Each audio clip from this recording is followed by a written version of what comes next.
जय श्री राधे, जय श्री कृष्ण। आप सभी को कैसे हैं और आप सब आशा करते हैं ठाकुर जी कृपा से आप सब कुशल मंगल होंगे, भगवान की भक्ति में लीन होंगे। मैं राधे श्याम वशिष्ठ नृत्य की भांति आपका बहुत बहुत स्वागत करता हूँ। ले चलता हूँ आज की पावन कथा प्रसंग में, जिसके अंतर्गत श्रीमद् भागवत के चतुर्थ स्कंद के आज हम पंचमों अध्याय में प्रवेश करेंगे। वीरभद्रकृत दक्ष के विध्वंस और दक्ष का वध, यह कथा हम विस्तार से श्रवण करेंगे। नए आए हैं चैनल को सब्सक्राइब कर ले में, बेल आइकन को भी प्रेस कर दे में, और यदि यह वीडियो फेसबुक के माध्यम से देख रहे हैं तो हमारे पेज को फॉलो कर ले में। और आइए मेरे साथ गोविंद नाम गुनगुनाइए। श्री कृष्ण गोविंद हरे मुरारी, हे नाथ नारायण वासुदेव। श्री कृष्ण गोविंद हरे मुरारी, हे नाथ नारायण वासुदेव। हे नाथ नारायण वासुदेव, हे नाथ नारायण वासुदेव। श्री कृष्ण गोविंद हरे मुरारी, हे नाथ नारायण वासुदेव। नारायणं नमस्कृत्य नरं चैव नरोत्तमं देवीं सरस्वतीं व्यासं ततो जयमुदीरयेत्। कृष्णाय वासुदेवाय हरये परमात्मने प्रणतक्लेशनाशाय गोविन्दाय नमो नमः। ओम नमो भगवते वासुदेवाय। श्रीमद्भागवत महापुराणं चतुर्थस्कन्धः पंचमोऽध्यायः। मैत्रेय उवाच। बभूव भवान्यानिधनं प्रजापतेरसत्कृताय अवगम्य नारदात् सुपार्षदसैन्यं सततद्वरभुविर्विद्रावितं क्रोधमुपारमाददे। क्रुद्ध्वा सुदृष्टोष्टपुटः स्वधूर्जटिर्जटां तडिद्वेग्निशटो मृणोति समुत्कृत्य रुद्र सहसोत्थितो वसन् गम्भीरनादो विसर्जतां भवेदतोतिकाय स्तनुवा स्पृशन् देवं सहस्रबाहुर्गणरुक्तसूर्यदृक् करालदृष्टो जलदग्निमूर्धज कपालमाली विविधोद्यतायुधम्। श्री मैत्रेय जी कहते हैं, महादेव जी ने जब देवर्षि नारद के मुख से सुना कि अपने पिता दक्ष से अपमानित होने के कारण देवी सती ने प्राण त्याग दिए हैं और उसकी यज्ञ देवी से यज्ञ वेदी से प्रकट हुए रिभुओं ने उनके पार्षदों की सेना को मारकर भगा दिया है, तब उन्हें बड़ा ही क्रोध हुआ। उन्होंने उग्र रूप धारण कर खुद के मारे होठ चबाते हुए अपनी एक जटा उखाड़ ली, जो बिजली और आग की लपट के समान दीप्त हो रही थी, और सहसा खड़े होकर बड़े गंभीर अट्टहास के साथ उसे पृथ्वी पर पटक दिया। उससे तुरंत ही एक बड़ा भारी लंबा चौड़ा पुरुष उत्पन्न हुआ। उसका शरीर इतना विशाल था कि वह स्वर्ग को स्पर्श कर रहा था। उसके 1000 भुजाएं थी, मेघ के समान श्याम वर्ण था, सूर्य के समान जलते हुए 3 नेत्र थे, विकराल दाढ़ें थी, अग्नि की ज्वालाओं के समान लाल लाल जटाएं थी। उसके गले में नरमुंडों की माला थी और हाथों में तरह तरह के अस्त्र शस्त्र थे। तम किम करोमीति गृह्णन्तमाह मद्दाञ्जलिं भगवान् भूतनाथ दक्षं स यज्ञं जयि मद्भटानां त्वमग्रणीं रुद्रवटांसको मे अज्ञात एव कुपितेन मञ्जुना सदेव देवं परिचक्रमे विभुं मेने तदात्मानमसङ्गरय्य स महीयसां तात सह सहिष्णुम् अन्वीयमानो सत रुद्रपार्षदैः वृषं न तद्भिर्व्यनदत्सुद्वैरवम् उदीयम्य शूलं जगदन्तकान्तकं सप्राव्रतघोषणभूषणं ग्रीं भूषणाङ्ग्रीं। जब उसने हाथ जोड़कर पूछा, भगवान मैं क्या करूं, तो भगवान भूतनाथ ने कहा, वीरभद्र तू मेरा अंश है, इसलिए मेरे पार्षदों का अधिनायक बनकर तू तुरंत ही जा और दक्ष तथा उसके यज्ञ को नष्ट कर दे। प्यारे विदुर जी, तब जब देवाधिदेव भगवान शंकर ने क्रोध में भरकर ऐसी आज्ञा दी, तो वीरभद्र उनकी परिक्रमा करके चलने को तैयार हो गए। उस समय उन्हें ऐसा मालूम होने लगा कि मेरे वेग का सामना करने वाला संसार में कोई नहीं है, और मैं बड़े से बड़े वीर को भी वेग सहन कर सकता हूँ। मैं भयंकर सिंहनाद करते हुए कि अति कराल त्रिशूल हाथ में लिए लेकर दक्ष के यज्ञ मंडप की ओर दौड़े। उनका त्रिशूल संसार संहार का मृत्यु का भी संहार करने में समर्थ है। भगवान रुद्र की और भी बहुत से सेवक गर्जना करते हुए उनके पीछे पीछे हो लिए। उस समय वीरभद्र के पैरों के नूपुर आदि आभूषण झन झन झन बजते जा रहे थे। अर्धध्वजो यजमानः सदस्या कुकुब्विदिच्यां प्रसमीक्ष्य तमः किमे तत्कुतो एद्रजो भूरिदितिद्वजां द्विजपत्न्यश्च दद्यो वातानवान्ति नहि सन्ति दश्य वो प्राचीन बर्हिर्जीवति कृदण्डो गावो न कालियन्तकुतम् इदं कुतो रजो लोकोऽधुना किं प्रलयाय कल्पते प्रसूतिमिश्राश्रिय उद्विग्नचित्ता उचिरविपाको वृजनस्यै सतस्य यत् पश्यन्तीनां द्वैत्रीणां प्रजेशो सुतां सुतीमद्वददादयावनागाम् यस्त्वन्तकाले विप्तजटाकलापाशूलमूर्चा सूच्यार्पितदिग्गजेन्द्र। इधर यज्ञशाला में बैठे हुए ऋतु यजमान सदस्य तथा अन्य ब्राह्मण और ब्राह्मणियों ने जब उत्तर दिशा की और धूल उड़ती देखी, तब वे सोचने लगी कि अरे यह अंधेरा कैसे हो गया। और यह धूल कहाँ से छा गई? इस समय न तो आंधी ही चल रही है और न कहीं लुटेरे ही सुने जाते हैं, क्योंकि अपराधियों को कठोर दंड देने वाला राजा प्राचीन बरी अभी जीवित है और गौों के आने का समय भी नहीं हुआ है। फिर यह धूल कहाँ से आ रही है?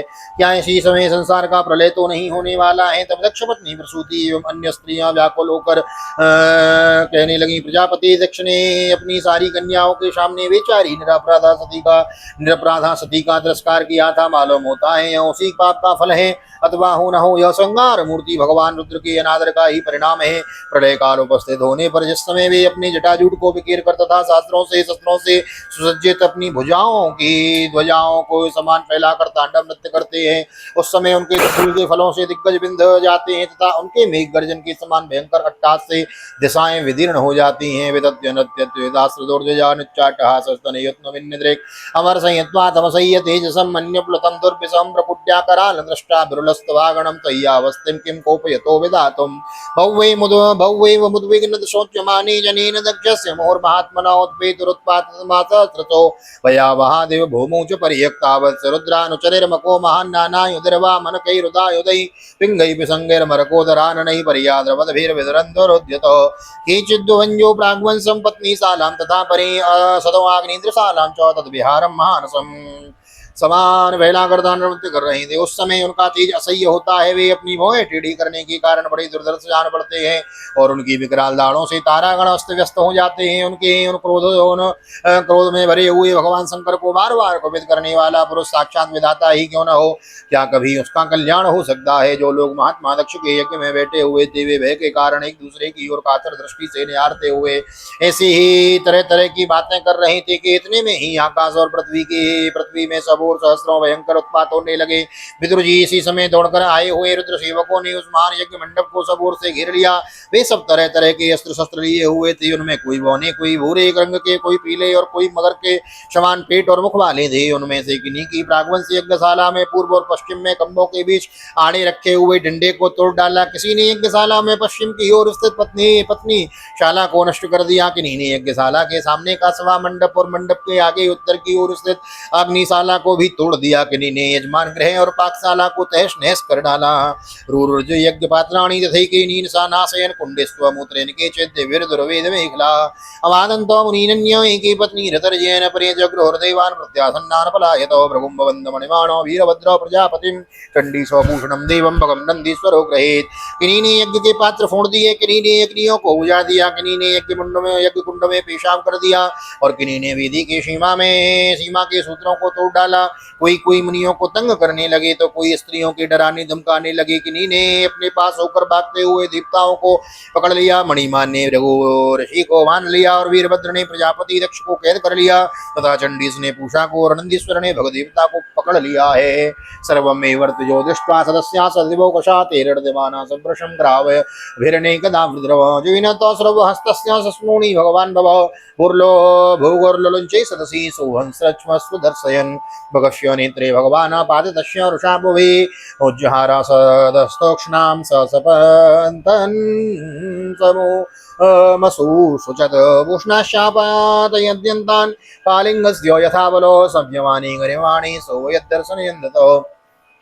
भगवान शंकर के पार्षदों की यह भयंकर लीला देखकर तथा उनके कंकड़ पत्थरों की मार से बहुत तंग आकर वहां जितने ऋत्विक सदस्य और देवता लोग थे सबके सब जहां तहां भाग गए। प्रभु जी हाथ में सुरवा लिए हवन कर रहे थे। वीरभद्र ने इनकी दाढ़ी मूछ नोच ली है, क्योंकि इन्होंने प्रजापतियों की सभा में मूछें ऐंठते हुए महादेव जी का उपहास किया था। उन्होंने क्रोध में भरकर भग देवता को पृथ्वी पर पटक दिया और उनकी आंखें निकाल ली, क्योंकि जब दक्षदेव सभा में श्री महादेव जी को बुरा भला कहते हुए साथ दे रहे थे, उस समय इन्होंने दक्ष को सैन दिखाकर उकसाया था।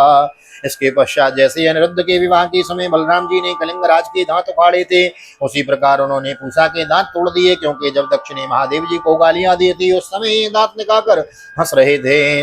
आक्रम्योरसिदग्जस्योचितधारेण हेतिना छिन्दन्नपि तदवर्तुं नाशक्नोत्र त्र्यम्बकस्तदा सुत्रैरस्त्राभितैरन्वेर निर्भिन्नत्वचं नत्वचं हरः विस्मयं परमापन्नो तद्यो पशुपतिश्चिरम् दृष्ट्वा संज्ञपनं योगं पशूनां स पतिर्मके यजमानो पशुकस्य कायत्तेन हरक्षर।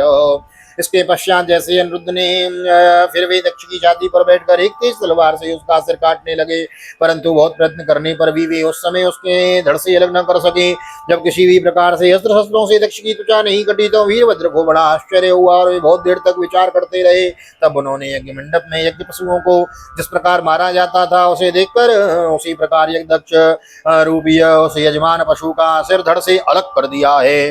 साधुवादस्तदा तेषां कर्मं तस्य संसतां भूतप्रेतपिशाचानाम् अन्येषां तद्विपर्ययो जुवामेधस्य रस्तस्मिन् दक्षिणाज्ञावमर्षत तदेव योजनं तद्वा तद्वा प्रातिष्ठद्गुह्यकालयम्।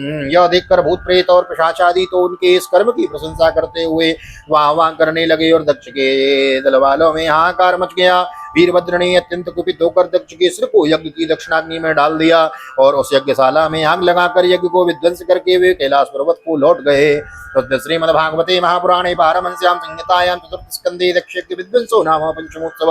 श्री बालकृष्ण चरणार्पणमस्तु। कृष्णाय वासुदेवाय हरये परमात्मने प्रणतक्लेशनाशाय गोविन्दाय नमो नमः। हरे कृष्ण कृष्ण कृष्ण हरे हरे हरे राम राम राम हरे हरे। राधे कृष्ण कृष्ण कृष्ण राधे राधे राधे श्याम श्याम श्याम राधे राधे। बोल राधा गोविंद भगवान की जय। श्रीमद् भागवत महापुराण की जय। श्री वेद व्यास जी महाराज की जय। सुखदेव जी महाराज की जय। राजा परीक्षित जी महाराज की जय। राजा रामचंद्र भगवान की जय। श्री हनुमान जी महाराज की जय। गोवर्धन नाथ की जय। यमुने महारानी की जय। वृंदावन बांके बिहारी लाल की जय। गैया मैया की जय। तुलसी मैया की जय। अपने अपने माता पिता की जय। सद्गुरुदेव भगवान की जय। आज के आनंद की जय। जय जय श्री राधे जय श्री राधे जय श्री राधे श्याम।